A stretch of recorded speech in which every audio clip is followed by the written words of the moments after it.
अस्सलामु अलैकुम वरहमतुल्लाहि वबरकातुहू। मुअज़्ज़ज़ सामीईन व नाज़रीन, उम्मीद है आप तमाम अहबाब खैर व आफ़ियत से होंगे। आज हमने नमाज़ों की नीयत करनी है कि नमाज़ों की नीयत कैसे करनी चाहिए। आप तमाम अहबाब इस वीडियो को अगर तवज्जो के साथ समाअत फरमाएंगे तो इंशाअल्लाह आपको इससे बहुत ज़्यादा फ़ायदा हासिल होगा।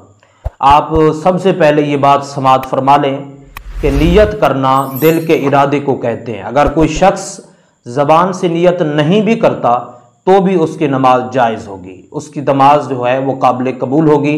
हाँ, ज़बान से नीयत करना ये मुस्तहब अमल है, ये पसंदीदा अमल है। आप करते हैं तो इसका भी आपको सवाब मिलेगा।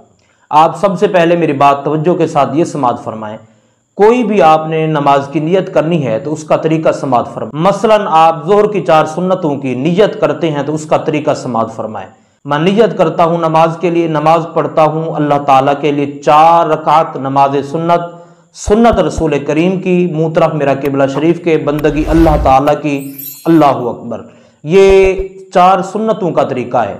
अगर आपने फजर की 2 सुन्नतें पढ़नी हैं तो 4 की जगह पे आपने 2 कहना है। अगर आपने फ़र्ज़ पढ़ने हैं 4 ज़ोहर के तो आप इस तरह कहेंगे कि नियत करता हूँ मैं 4 रकात नमाज फ़र्ज़ की, फ़र्ज़ अल्लाह ताला के लिए, मुँह तरफ मेरा किबला शरीफ के, बंदगी अल्लाह की, अल्लाहु अकबर। अगर आप अकेले पढ़ रहे हैं तो यही नियत करेंगे। अगर इमाम के पीछे पढ़ रहे हैं तो आपने कहना है पीछे इमाम की, अल्लाहु अकबर।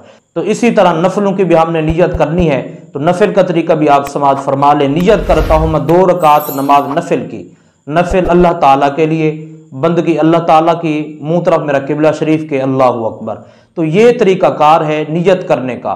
लोग नियत के हवाले से बड़े परेशान होते हैं कि नियत अगर हमें आती होगी तो नमाज कबूल होगी वरना नहीं। ये बिल्कुल गलत मसला है। अगर आपको नियत नहीं भी आती तो आपके दिल के अंदर जो नियत है वो सबसे औला है, उसको काबिल कबूल किया जाएगा। ज़बान से नियत करना इसको मुस्तहब कहा जाता है। उम्मीद करता हूँ आप तमाम अहबाब ने इसको तवज्जो के साथ समाअत फरमा लिया है। आप भी इस वीडियो को सवाब की नियत से दोस्तों तक पहुंचाएं और आप भी इसमें सवाब के मुस्तहिक बन जाएंगे। वीडियो अगर आपको अच्छी लगी है तो इसको लाइक और कमेंट्स करना ना भूलिएगा। अस्सलामु अलैकुम वरहमतुल्लाह।